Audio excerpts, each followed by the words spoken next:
መፍትሄ ሁለት እንደምን ውላችኋል የእግዚአብሔር ቤተሰቦች? አሜን። የእግዚአብሔር አምላካችን ስሙ ከአጽናፍ እስከ አጽናፍ ከፀሐይ መውጫ እስከ ፀሐይ መጥለቂያ በፍጥረት አንደበት ሁሉ የተመሰገነ ይሁን። ዛሬም እንደተለመደው የመፍትሄ ቁጥር 1 ቁጥር 2 እያልኩኝ እየዘረዘርኩኝ እየመጣሁን ያለሁት ዛሬ ደግሞ ስለሚያዘገይ መንፈስ ነው የምናወራው። የሚያዘገይ መንፈስ አለ።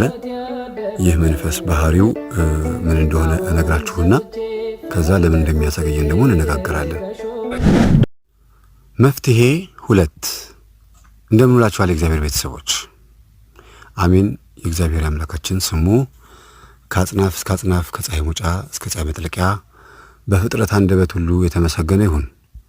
ዛሬም እንደተለመደው የመፍትሄ ቁጥር 1 ቁጥር 2 እያልኩኝ እየዘረዘርኩኝ እየመጣሁን ያለሁት ዛሬ ደግሞ ስለሚያዘገይ መንፈስ ነው የምናወራው። የሚያዘገይ መንፈስ አለ። ይህ መንፈስ ባህሪው ምን እንደሆነ እነግራችሁና ከዛ ለምን እንደሚያዘገየን ደግሞ እንነጋገራለን። ሁላችንም በህይወታችን በተለይ ትዳር ውስጥ ያለን ሰዎች ከፍቅር ህይወት ጀምረን ወደ ትዳር የምንገባው በጥንቱ በገጠሩ ካልሆነ በስተቀር አሁን ባለው ነባራዊ ሁኔታ ከትዳር ከፍቅር ወደ ትዳር ነው የሚገባው። ስለዚህ ሳያገቡ ወይንም ፍቅረኛ ለመያዝ በሚቻልበት ጊዜ ግጭት በመፍጠር ከብዙ ሰዎች ጋራ በማጠናናትና በማናናቅ ለቁም ነገር የማይበቃ የፍቅርና የትዳር ጊዜ እንዲያልፍ ያደርጋልና ይሄ አይነ ጥላ የሚባለው መንፈስ እሱን ነው አሁን የምንነጋገረው። በማልከስከስ በሰዎች የሚያስተቸን መንፈስ ነው። በማጠናናት ሰበብ ነው። አስተውሉ። በሁለቱም ጾታ ሳያገቡ እስከ ሽበት የሚያዘገይ መንፈስ ነው። በተለይ በሴቶች ላይ እስከ ማረጥ ጊዜ ድረስ በብዙ እንከን አጉል ህይወትን ማሳለፍ የአይነ ጥላ ዛር ዋነኛ ተግባር ነው። ይሄ አጉል ህይወት የሚባለው ምን እንደሆነ ሁላችሁም በራሳችሁ ታዩታላችሁ። እስከ ሽበት ወይም እስከ ማረጥ ድረስ በዚህ ነገር ውስጥ እያዘገየ በማናናቅ የሚፈጥረውን አሉታዊ ተጽዕኖ ህይወታችን ውስጥ አስተናግደናል ሁላችንም። አንደኛ ተሰሎንቄ ምዕራፍ 2 ቁጥር 18 ላይ ወደ እናንተ ልንመጣ ወደን ነበርና ይላል ቅዱስ ጳውሎስ። እኔና ጳውሎስም አንድና ሁለት ጊዜ ሰይጣን አዘገየን ብሎ መጽሐፉን ሲጽፍ መጽሐፉን የጻፈው የሱ ደቀ መዝሙር ይህንን ነገር በደንብ አድርጎ ለህዝቡ በግልጽ ነው እንዴት አድርጎ ማን እንዳዘገያቸው አይደለም እኛን ሐዋርያትንም ጭምር ማለት ነው። በሐዋርያነት ስራ ላይ የተሰማሩትን በመንፈስ ቅዱስ የሚያገለግሉትንም ጭምር እንዴት እንደሚያዘገይ ነው እንግዲህ ወደ እናንተ እንዳንመጣ ሰይጣን አዘገየን ይላል። ፈተናዎቹ ብዙ ናቸው የሚያዘገይበት። አንደኛ ራሳቸውን አገልጋዮችን በመያዝ ሊያዘገይ ይችላል። ሁለተኛ ነገር ደግሞ አገልጋዮቹ የሚንቀሳቀሱባቸው መንገዶች በመዝጋት ሊያዘገይ ይችላል። እነሱን መንካት ካልቻለ እነሱን ራቅ ብሎ ከነሱ ጋር ግንኙነት ያላቸውን ሰዎች በማራቅ ማለት ነው። እኛም በህይወታችን ውስጥ ሰይጣን ወይ እኛ ውስጥ ገብቶ ሰዎችን ያርቃል፣ ወይ ሰዎች ወደኛ እንዳይቀርቡ ከመንገድ ላይ ሆኖ ዙሪያችንን እንደሚያገሳ አንበሳ እየተሽከረከረ ያዘገይብናል ማለት ነው። ሐሳቡን በደንብ ተረዱት። በደንብ ደግሜ እነግራችኋለሁ። ሳታገቡ ማለት ነው ፍቅረኛ ለመያዝ በሚቻልበት ጊዜ ግጭት በመፍጠር ከብዙ ሰዎች ጋር በማጠናናትና በማናናቅ ለቁም ነገር የማያበቃ የፍቅርና የትዳር ጊዜን እንዲያልፍ ያደርግና ከዛ በማልከስከስ ደግሞ ያስተቸናል ማለት ነው። ለቁም ነገር የማይበቃ እዚህ ግባ የማይባል የፍቅር ጊዜ ያሳልፋል እና የሚያሳልፉ ሰዎች አሉ። ሁላችንም በጊዜያችን አይናችን እውር ነው ብለን በመንጠራው በምድራዊ አጉል የሆነ ፍቅር በመሰረቱ ፍቅር እውር አይደለም። ፍቅር እግዚአብሔር ስለሆነ እግዚአብሔር ደግሞ ይሄን ልንለው አንችልም። ስለዚህ ሁለቱም ጾታ ሳያገቡ እስከ ሽበት የሚያዘገይ መንፈስ ማን እንደሆነ እናያለን ማለት ነው። በእርግጥ መንፈሱን ታውቁታላችሁ በብዙ በእኔም በመምህር ግርማም በሌሎችም በብዙ መምህራኖቻችሁ መንፈሱን አውቃችሁታል። አሁን መፍትሄው ነው የሚያስፈልገው ወንድሞቼ፣ ግድ የላችሁም። ወደ መፍትሄው ደግሞ ለመግባት ሰብረን የምንገባው አንድ የሆነ ነገር አለ። እሱም የኛ ፍላጎት ነው። የመጀመሪያው መፍትሄ ፍላጎቶቻችንን መስበር አለብን። ይሄን እፈልጋለሁ፣ ይሄን አልፈልግም፣ ይሄን ወዳለሁ፣ አልወድም፣ ስዕሉ አስጠልቶኛል፣ ይሄን ትምህርት ማዳመጥ አልፈልግም፣ ይዘገንናል ብላችሁ የምትሉትን ነገር አቁሙት። ምክንያቱም እናንተ ይህን ባላችሁበት ቅጽበት ውስጥ ይህንን ነገር ለመስማት ባልወደዳችሁበት ቅጽበት ውስጥ ስራውን እየቀጠለ ያለ መንፈስ ስላለ ነው። አሁን ለምሳሌ የዲያብሎስ ሴራዎች ብዬ እስከ ክፍል 20 ድረስ ወይም ደግሞ በተናጠል ከሄድን ደግሞ 37 ቪሲዲዎችን ለቅቅ ያለው ግን በጣም ጥቂት ሰዎች ናቸው ያዩት። ምንድነው ምክንያቱ ብዬ ኮሜንት አረኩኝ። ጽሁፎችን ስጽፍ ወይም ደግሞ አንዳንዶቹ ደውለው ሲነግሩኝ ምንድን ያሉት እላዩ ላይ ያለው ስዕል ያስፈራል፣ ከላይ ያለው አስፈሪው ፍጥረት ሰዎችን እንዴት አድርጎ እንደሚነዳ ለመግለጽ ብዬ ያደረኩት ስዕል ውስጥ ያለውን ስንት ቁም ነገር እንዳታዳምጡት ከልክሏችኋል ማለት ነው። አሁንም በህይወታችሁ ላይ ደግሞ መስማት የሚገባችሁን የእግዚአብሔርን ቃል እንዳትሰሙ የከለከላችሁ ይሄ የሚያዘገየው መንፈስ ነው ማለት ነው። ስለዚህ እነዚህ ነገሮች እናያቸዋለን። በቅድሚያ በመጀመሪያ ይህች አይነ ጥላ የዛር የውርስ መንፈስ ከሆነች የአባትና የእናት ህይወት በመጥፎ ጎኑ ያኖረች ስለምትሆን ልጆችንም በዛው ጸባይ እያሰለጠነች ትዳር የሚባል ነገር እንዳያስቡ ወይም በጋብቻ ፈቃደኝነት እንዳያገቡ በዚህ መስመር ውስጥ ታሳልፋለች። በጋብቻ ፈቃደኝነት ያገቡም ቢሆኑ እንኳን እየፈቱና እየተልከሰከሱ የሚኖሩ ባህሪዋ እጅግ የጠለቀ ስለሆነ መከላከያውም የዛኑ ያህል በጥንቃቄ መሆን እንዳለበት ነው የምንረዳው። የመንፈሷ ባህሪ እጅግ በጣም ጥልቅ ነው። ምክንያቱም አይምሮን ስለምትቆጣጠር ነው። አይነ ጥላ አይምሮአችን ላይ ነው የምትቀመጠው። ቡዳ ፊት ላይ ይቀመጣል። ዛር ከሆነ ወይም ቡዳ አይነ ጥላ ከሆነ ግን ያው ጭንቅላት ውስጥ ነው የሚቀመጠው። ቡዳ አይነ ጥላ ነው ብዙ ጊዜ በአይን ላይ ተቀምጦ ሰዎችን የሚበላ። አንዲት እህቴ ጥያቄ ጠይቃኛለች። ሰው በቡዳ ከተበላ በኋላ እሱ ራሱ መልሶ ቡዳ ይሆናል ይባላል ብለው መምህራችን አስተምረዋል፣ ምን ማለት ነው ብላኛለች። በቡዳ ከተበላን በኋላ 7 ዓመት ቆይተን፣ ምክንያቱም በጾም በጸሎት ያልተደገፈ 7 ዓመት ካለፈ በመልከስከስ በአመንዝራነት በተለያዩ ዓለማዊ ህይወት ውስጥ ሆነን በቡዳ ከተበላን በኋላ 7 ዓመት ከቆየን በኋላ መልሰን የራሳችንን ህይወት እንበለዋለን ማለት ነው እሳቸው የተናገሩት። ግን በጾም በጸሎት በስግደት ወይም በክርስትና በንጽህናና በቅድስና ህይወት ውስጥ የምንኖር ከሆነ እኛ ውስጥ የገባው ከሌላ ሰው የገባብን ቡዳ መንፈስ ይያዛል፣ አይሰራም፣ አይንቀሳቀስም። እኛንም የምናደርገውን የምንነካውን ነገር ላይነካ ይችላል ማለት ነው። ይሄ ማለት ነው። ሌላው የምንቀርባቸው ሰዎች ስናጠና በእኛ ዙሪያ ያሉትን ሰዎች ማለት ነው፣ ለፍቅር የሚሆን ለሌላም ለጓደኝነት ስናጠና የኛም ጸባይ በዛው እየፈተሽን መሆን አለበት። የኛን ራሳችን የኛን ጸባይ መፈተሽ አለበት። ደካማና ጠንካራ ጎናችንን ካላወቅን እኛ የመረጥናቸው ሰዎች በሙሉ የኛን ማንነት ብቻ እንዲወዱት ከፈለግን ወይም ካስገደድናቸው ያንን ከመፈለጋችን የተነሳ በእኛ መመዘኛ ውስጥ እነዛን ሰዎች ከተን ይሆነኛል አይሆነኝም፣ ትመጥነኛለች አትመጥነኝም፣ ይመጥነኛል አይመጥነኝም እያልን ጊዜያችንን በዝሙት በኃጢአት በመቀማመስ ብቻ እንፈጃለን ማለት ነው። በኃጢአት በመቀማመስ እስቲ ልሞክረው እስቲ ላድርገው በማለት ማለት ነው። እነዚህ ነገሮች በህይወታችን ውስጥ መሆን አለመሆናቸውን ማጥናት አለብን። በመሰረቱ ይህ መቀማመስ የሚባል ወይም ደግሞ መሞካከር የሚባል ድርጊት በጣም ከባድ ነው። የሚያመጣው መዘዝ አለ። የእግዚአብሔርን ጊዜና አሰራር እንዳንከተል እንዳንጠብቅ ያደርገናል። በዚህ ሁሉ መሃል ደግሞ ሌሎች የሚታዩ ነገሮች አሉ። በጣም የእግዚአብሔርን ጊዜ ከማዘግየቱም አንዳንድ ነገሮችንም ከማንቀራፈፉም አልፎ ሳያገቡና ሳይወልዱ ማረጥ መሸበት ይመጣል። ብስጭትም ይከተላል። ተስፋ መቁረጥም ይቀጥልና ሸክምነታችንን ጭራሽ ያብሰዋል። በቤተሰባችን ላይ ያለን ሸክምነት ማለት ነው። ስለዚህ ወደ አንድ ውሳኔ መድረስ ግድ ይላል ማለት ነው። ውሳኔዎቻችንም በልበ ሙሉነት ሆኖ መፈጸም የሚገባቸው ነገሮች አሉ። ስንወስን ልበ ሙሉ ሆነን መወሰን ያለብን። ዓለማዊ ነገሮችን ስራ ሰርተን ደሞዝ ስንቀበል ደስ ብሎን መተን አስቤዛ እንደምንገዛው በአስቤዛችን ገዝተን መተን በተግባር ሁሉ ነገር እንደምናደርገው ተስፋ የምናደርገው መንፈሳዊ ህይወት ሊኖረን ይገባል። ልክ ስራ ሰርተን በወሩን ጠብቀን 30 ሲመጣ ደሞዝ እንደምንቀበለው ያንንም ተስፋ እንደምናደርገው እኛም ሱባኤ ስንይዝ ስንጸልይ በልበ ሙሉነት ቁርጠኛ ውሳኔ ወስነን ወደ እግዚአብሔር ስንመለስ አንድ የሆነ ከፊታችን ውጤት እንዳለ መጠበቅ አለብን። ልክ እንደ ደሞዝ ማለት ነው። በመጀመሪያ ንስሐ መግባትና ቀኖናዎችን በአግባቡ መፈጸም ያስፈልጋል። ቀኖና ስላችሁ የተሰጠው ከካህን የተሰጠ ቅጣት አለ።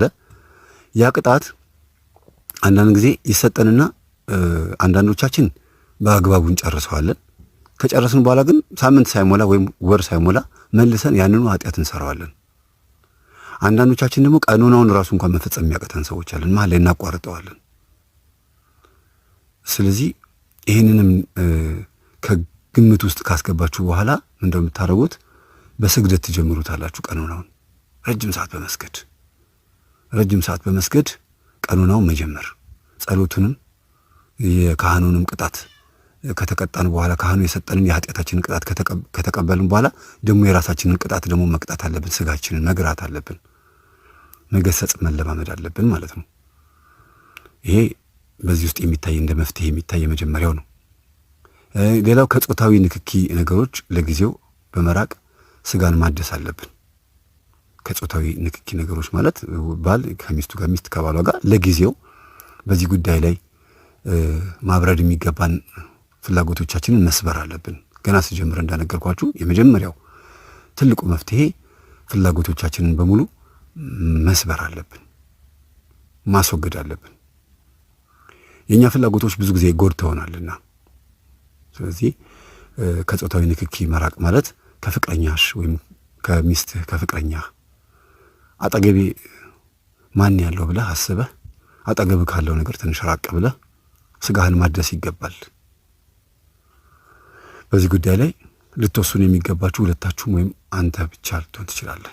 ግን በቤተሰብም ዙሪያ ይሄን ነገር ብዙዎቻችሁ ሊያግዙ የሚችሉበትን መንገድ መፍጠርም ያስፈልጋል። በንግግር የሚመጣ ነገር ነው ማለት ነው። በሙከራ የምንፈጽመው የእምነት ተግባራዊ ጊዜያዊ በጊዜዎቻችን ውስጥ ያሉ አንዳንድ እንዲቀሩ የሚያስፈልጉ ነገሮች አሉ። በመወሰን መጽናትና እምነታችንን ማጠንከር የሚገባን ህይወታችን በዛ መስመር ውስጥ ካለፈ ውጤታማ እንደምንሆን ስላወቀ ነው ውሳኔዎቻችንን ሰብሮ የሚገባው ጥሶ የሚገባ ነገር። ልክ ኦዞን አሁን ኦዞን ሲቀደድ ይሄ ፀሐይ ብርሃኗን ወደኛ ስትልክ እንዳያቃጥለን መከላከያ እግዚአብሔር ያዘጋጀልን በሳይንስ የተገኘ አንድ ነገር አለ። እሱም ኦዞን ይባላል።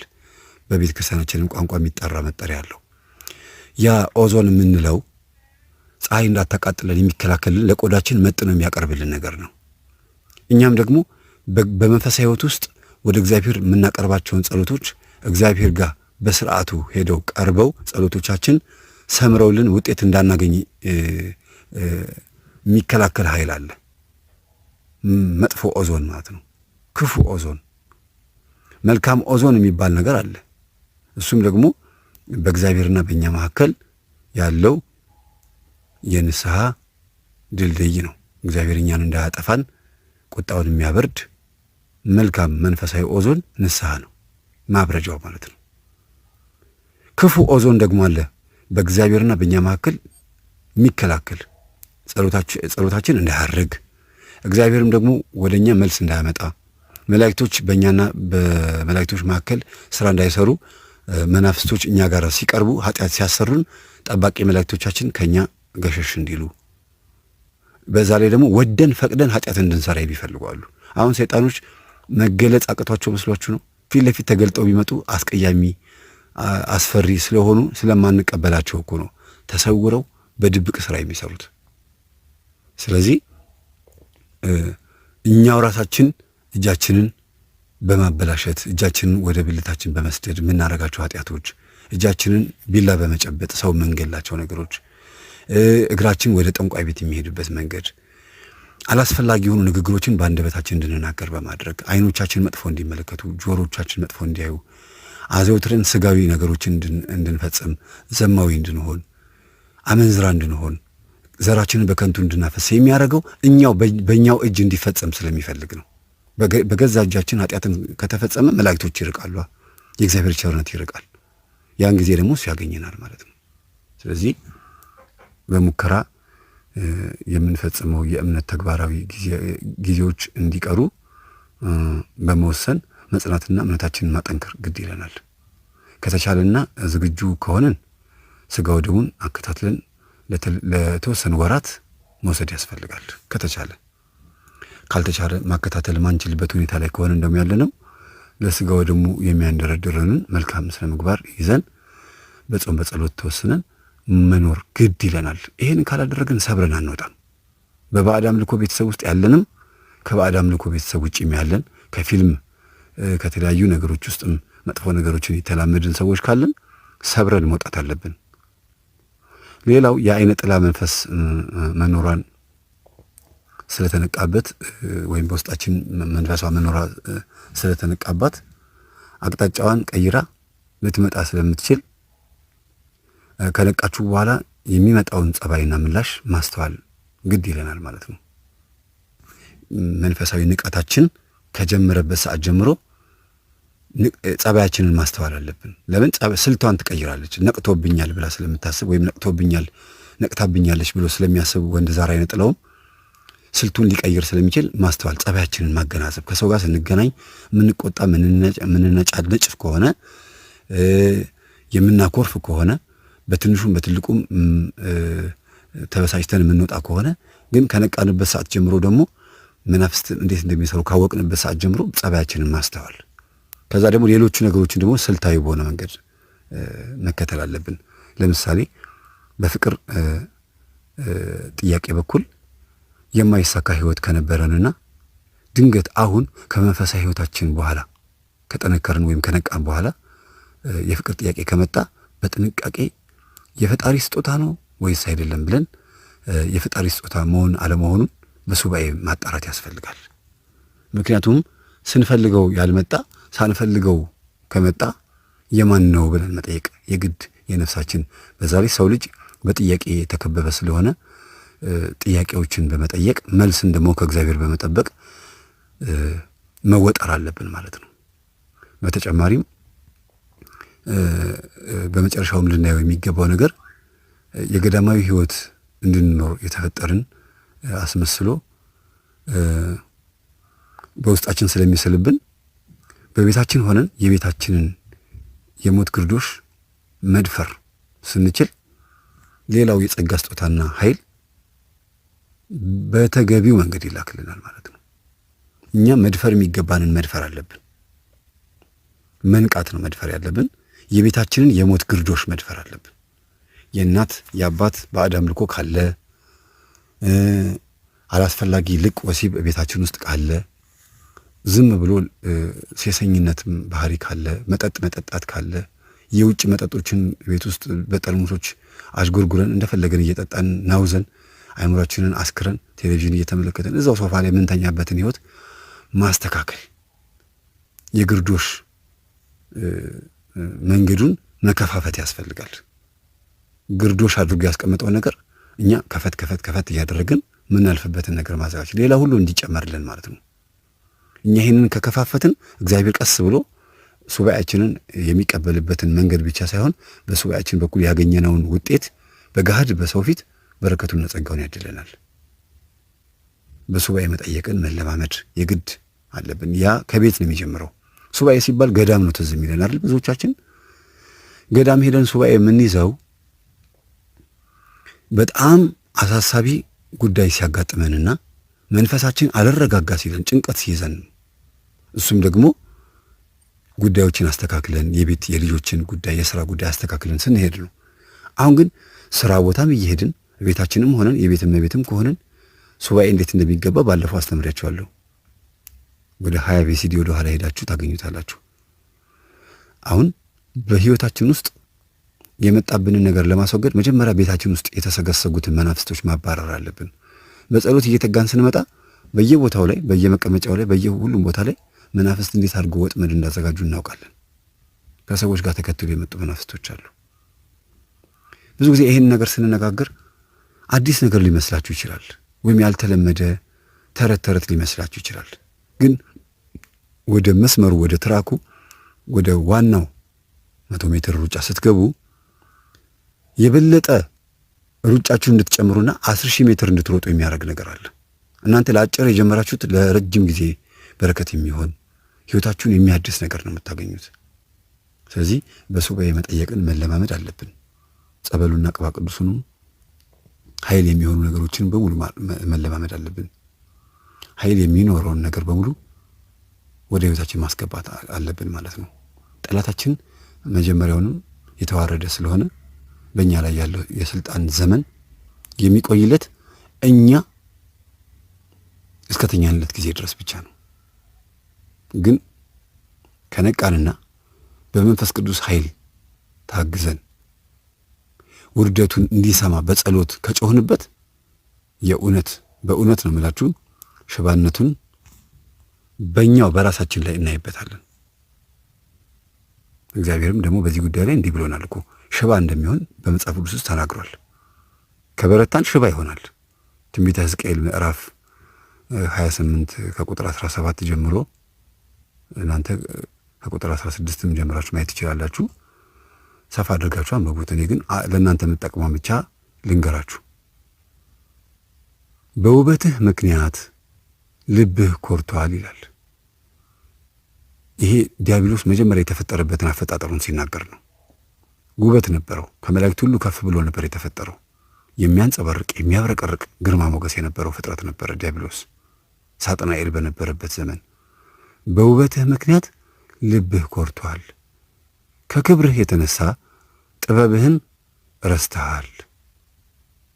አስተውሉ። ከክብርህ የተነሳ ጥበብህን ረስተህ በምድር ላይ ጣልኩህ ይላል። በጣም ከፍተኛ ክብር ላይ ስለተፈጠረ ያንን ክብሩን እያስተዋለ እኔ ነኝ የፈጠርኳችሁ ብሎ መላእክትን በትዕቢት ያስታበየበትና ዛሬ የምናያቸውን ዛሩላጆች፣ አጋንንቶች፣ ሰይጣናቶች፣ የእሱን የአየር ጋኔኖች፣ ልክስክሶች በሙሉ እንዳለ ሰራዊቶቹ የሆኑት ወደ እሱ የሰበሰባቸው በኩራቱን በልቡ ኩራት ነው። በስመ አምላክ ተከፈት ያልከው ይከፈታል። ግን እንዳትረሳ ዘወትር ንስሐ ግባ። ጥበቡን ረስቷል። የጥበቡ ምንድነው? በእግዚአብሔርን መፍራት ነበረ። በምድር ላይ ጣልኩህ ይላል። ምድርና ሰማይ ትርጉም አላቸው። ሰማይ ከፍታ ነው፣ ምድር ደግሞ ውርደት ነው። ያንን ለማለት ነው። ያዩህም ዘንድ በነገስታት ፊት ጣልኩህ ይላል። ነገስታት የተባሉት ሁሉም በምድር ላይ እግዚአብሔር የሾማቸውን ነው። በአሕዛብም ዘንድ ይሆናሉ፣ በአይሁዳውያንም ዘንድ ይሆናሉ፣ በመላእክትም ዘንድ ይሆናሉ። ዲያብሎስ እንዴት እንደወደቀ ሁሉም ያዩታል ማለት ነው። ንግስና በሁሉም ዘንድ ነው። ጣልኩህ፣ በነገስታት ፊት ጣልኩህ ይላል። ያዩህም ዘንድ እንዴት የተዋረደ መሆኑን ብዙዎች እኮ የሚገብሩለት የተዋረደ መሆኑን እያወቁ ነው። አማልክቶቻችን የሚሉት እኮ እውነት በትክክል አምላክ መሆኑን አምነውበት አይደለም፣ ወይም አማልክት መሆናቸውን አምነውበት እኮ አይደለም፣ ቅዱስ ናቸው ብሎ አይደለም። ካልገበርክልኝ፣ ከልጅህ ጋር ግንኙነት ካላደረክልኝ ስልጣንህን እቀማለሁ ብሎ ንጉሶችን ያስፈራራቸዋል። ስልጣኔን ከማጣ ብሎ ልጁን ይደፍራል፣ ሚስቱን አሳልፎ ለጣዖት ይሰዋል። ከፈለገ ሕፃናትን በእሳት ያሳልፋል። ሞራ ገላጭ ይጠራል፣ ጠንቋዮችን ይጠራል። ብዙ ነገስታቶች አይታችኋል። ሰማዕታትን አንገታቸውን የሚሰዉት አላውያን ነገስታትም የሚሆኑበት ትልቁ ምክንያታቸው ስልጣንን ፍለጋ ነው እንጂ ያውቁታል ሁሉ ነገር።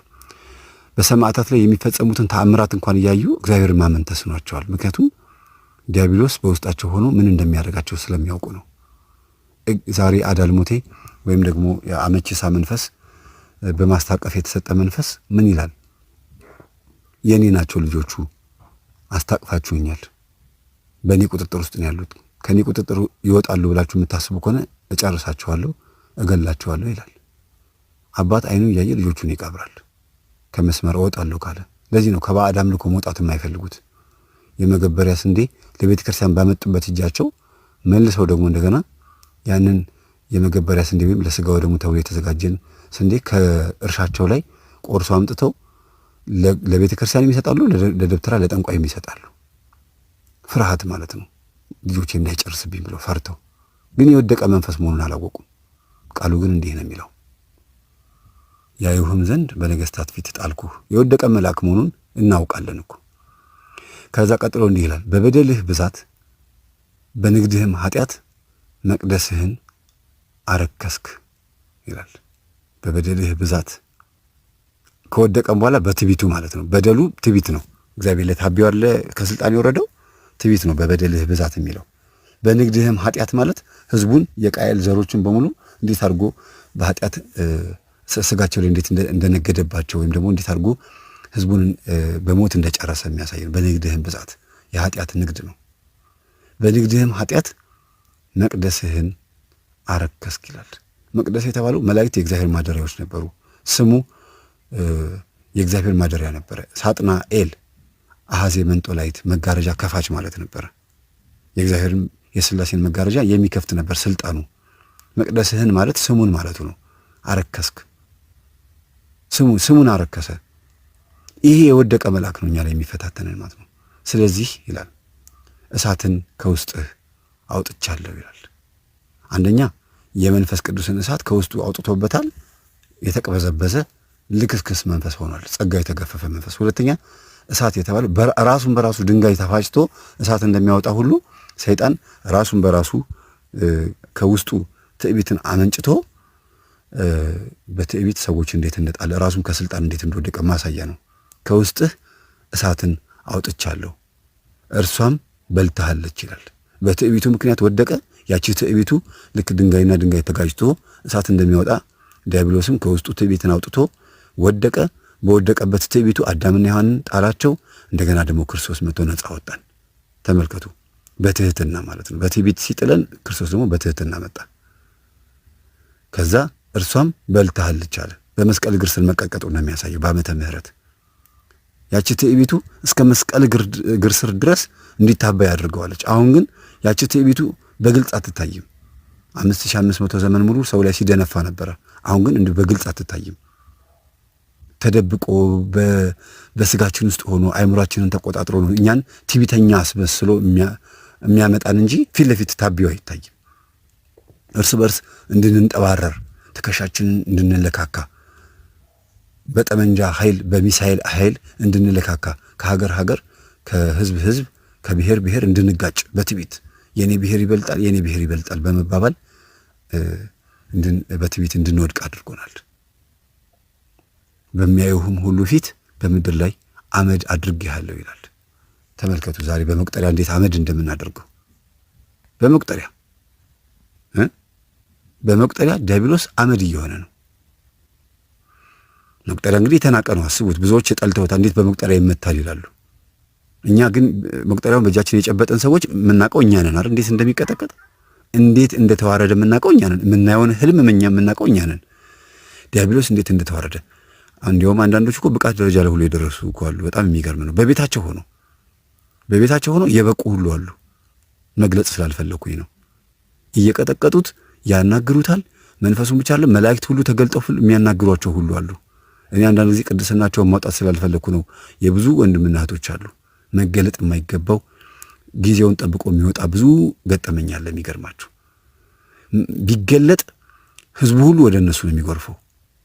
አባታችን መላከ መንክራት መምህር ግርማ ወንድሙን እግዚአብሔር እድሜያቸውን ያርዝም እንዲህ አይነት ትውልድ እንዲመጣ ማድረጋቸው ያዝ እንግዲህ እያለ እየቀጠቀጠ ዛሩንም ቡዳውንም በቤቱ እየሰገደ ላበላብ እስኪሆን ስጋው ደሙን ተቀብሎ ኧረ ወደዛ ሰው በሌሊ ንቅ ያለው እየተባለ ቃልቻው ምኑም ተዋርዶ ስንት ወንድሞችን እየዞርኩኝ አይቻለሁ። እንባ በእንባ ሆኛለሁ። እያለቀስኩኝ ያየኋቸው በትክክል እግዚአብሔር በእነሱ ላይ ስራ እንደሰራ የምናውቃቸው ሰዎች አሉ። ስለዚህ በምድር ላይ አመድ አድርጌሃለሁ ሲል ዲያብሎስ እንዴት እንደሚቀጠቀጥ እንዴት እንደሚዋረድ ነው የሚያሳየን። በአሕዛብም ውስጥ የሚያውቁ ሁሉ ይላል። በአሕዛብ ነው የሚለው እንግዲህ አስቡት። አይደለም እኛ እንኳን ያው እናውቀዋለን እንዴት አይነት ወራዳ እንደሆነ። በአሕዛብም ውስጥ የሚያውቁ ሁሉ ይደነቁብሃል። እኛ እንደነቅ ዲያብሎስ በመውደቁ ክርስቲያኖች እኛ እንደነቀው ምናልባት የምንደነቀው ለዘመናት ይዞን ስለነበረ ሲዋረድ ደስ ሊለን ይችላል። ግን አህዛቦች ናቸው የሚደነቁት። ለምን ሲባል ለዘመናት እኔ አምላካችሁ ነኝ አማልክት ነን እያሉ ሲያስገዟቸው ስለነበረ ገብሩልኝ ሲል ማንነቱን እያሳየ ስልጣኑን ጡንቻውን እያሳየ ስንት ሲያደቃቸው የነበረ መንፈስ በጸበል ሲዋረድ ወየው ማናንተ አዳልሞቴ ነኝ ማናንተ ጠቋር ነኝ ቡዳ ነኝ አይነ ጥላ ነኝ እንዴ! ለዘመናት ደብተራዎች እሱን ለማዋረስ ያላደረጉት ያልበጠሱት ቅጠል የለም። ጠንቋዮች እሱን ለማዋረስ ጥላወጊ አድርገው መንፈሱን ከሰው ጋር ለማዋረስ ያላደረጉት ነገር የለም። ግን አህዛቦች ወይም ደግሞ ክርስትና እምነት ውስጥ ያልሆኑትም የሆኑትም ጭምር ግን ከጸሎት ሕይወት የራቁት አህዛብም ጭምር ነው የሚባሉት። እነዚህ ሁሉ ይደነቁብሃል። እንደዚህ የምትጓርድ ነህ ለካ ይሉሃል ማለት ነው። አንተም ለድንጋጤ ሆነሃል እስከ ዘላለምም አትገኝም ይላል። ስለ ቃሉ የአምላካችን ስም የተመሰገነ ይሁን። አንተም ለድንጋጤ ሆነሃል ተብሏል ዲያብሎስ። ተመልከቱት እንግዲህ በሕይወታችን ላይ መጥቶ ብዙ ጊዜ ሲያስፈራራ በር እያጋጨ እየከፈተ መስኮት እየዘጋ መጋረጃ እየከፈተ እንደ ቫምፓየር እንደ ሆረር እየሆነ ዕቃ እየጣለ ምን ሲያስደነግጥ የነበረ እንዲሁም ደግሞ በሕይወታችን ላይ መሰናክል እየፈጠረ ጨጓራችን እያሳመመ ስጋ በሽተኛ እያደረገ የነፍሳችንን ዋናው መንገድ ተቆጣጥሮ ሃይማኖት እያዘበራረቀ በዓለም ላይ ስንት ስራ ሲሰራ የነበረ መንፈስ ለድንጋጤ ሆኗል። አሁን እንደ ዲያብሎስ የተዋረደበት ዘመን እኮ የለም እኮ። ምናልባት ስልጣን ያገኘው ማለት ነው አህዛብ ላይ ነው። ዋናዎቹ ሰይጣን እንደሆነ እያመለኩት ላሉት ነው አሁን እሱ ለነሱ የተገዛላቸው እንጂ ክርስቲያን የተባለ በሙሉ ዲያብሎስ ማን እንደሆነ አውቋል። ፕሮቴስታንቶችም እንኳን ቢሆኑ ሐሳዊ መሲህ ማን እንደሆነ ሉሲፈር ማን እንደሆነ ሰይጣን ማን እንደሆነ አውቀዋል። ወደውም ሳይወዱም በግዳቸው እኔ የማስተምረውንም ሆነ መምህር ግርማ ሌሎችም አጥማቂዎች የሚያስተምሩትን ትምህርት በደንብ ይሰማሉ። በሕይወታቸው ላይ ነበሩ። በተለይ ጨሌ ያለበት አገር ቡና እየተፈላ ያለበት አገር ላይ የተለያዩ ባዕድ አምልኮ የደብተርና መንፈስ የሚሰራበት አገር ላይ በሁሉም አገር ላይ ማለት ነው በመላው ኢትዮጵያ ላይ ሰይጣን እንዴት ይከበር እንደነበረ እንዴት ይዋረሱት እንደነበረ ያወቁ ሰዎች ዛሬ ላይ ግን ለድንጋጤ ሆኖባቸዋል። እኛ የምናወጣው መረጃ በጣም አስደንግጧቸዋል። እንዲህ ፊት ለፊት ሲዋረድ እሱም ሽባ ሆነ፣ ተሽመደመደ። ክርስቶስ አለልና ምንም አልሆንም። እኛ ይኸው በሕይወት አለን። በሕይወት ባንኖርም እንኳን ብንሞትም ለክርስቶስ ነን፣ በሕይወት ብንኖርም ለክርስቶስ ነን። ስለዚህ በፍቅረኛሞች መካከልም ገብቶ ላጠናና በሚል ሰበብ ስጋችንን እንደፈለገ ሊጋልብ ሲሞክር መግታት አለብን። ልጓም ያስፈልጋል። እሱም ጾም ነው። ወንድሞቼ ሱባኤ ልመዱ፣ ግድ የላችሁም። እኔ ዋናው ትልቁ የዚህ ዩቲዩብ ዓላማ ሁሉም በየቤቱ ሱባኤ እንዲገባ ነው። ዲያብሎስን በየቤቱ ሁሉም እንዲፋለመው ነው የምፈልገው። በክብር የአባታችንን ስራ በተግባር መፈጸም አለብን። እሳቸው ያገኙትን ጸጋ ሁላችንም መካፈል አለብን። ጠላት ምን አይነት ጉልበት እንዳለው ማወቅ አለብን የሚል ዓላማ ነው ያለው። ስለዚህ እስከ እርጅና ጊዜ ድረስ ያለ ፍቅረኛ ያለ ትዳር የሚያስቀምጠንን መንፈስ በምን እንደምንፋለመው አሁን በተማርነው መሰረት በተግባር መፈጸም አለብን ማለት ነው። ከቻላችሁ ደግማችሁ አዳምጡት። ወስብሐት ለእግዚአብሔር ወለወላዲቱ ድንግል ወለመስቀሉ ክቡር አሜን። ከእግዚአብሔር ጋር መነጋገር ስትጀምር ሁሉንም ትረሳዋለህ። የሚያስጨንቅህን ትረሳዋለህ፣ ግፋቱን ትረሳዋለህ፣